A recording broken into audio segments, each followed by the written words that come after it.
وعلیکم السلام ورحمۃ اللہ وبرکاتہ۔ اللہ رب العالمین آپ کو جزائے خیر عطا فرمائے اور خیر و عافیت میں رکھے۔ آپ کا سوال بڑا ہی دلچسپ ہے کہ عید کے آنے سے پہلے ہی لوگ عید کی مبارکبادی دینا شروع کر دیتے ہیں، تو ایڈوانس میں مبارکبادی دینے کا کیا حکم ہے؟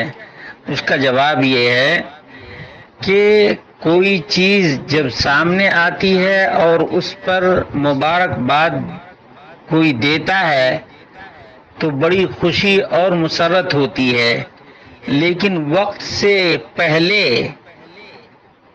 یہ بے موقع کی شہنائی کہلاتی ہے۔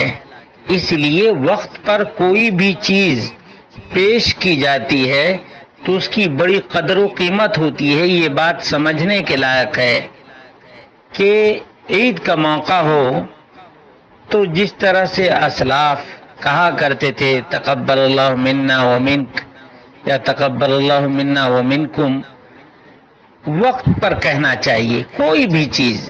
یعنی آپ کسی بھی معاملے میں دیکھیں تو وقت پہ کوئی چیز پیش کی جاتی ہے، وقت پہ کوئی چیز کہی جاتی ہے تو اس کی ویلو ہوتی ہے۔ اب پہلے ہی سے اتنا ہنگامہ آرائی کرنا بہرحال خلاف واقع بھی ہے اور مناسب بھی نہیں ہے۔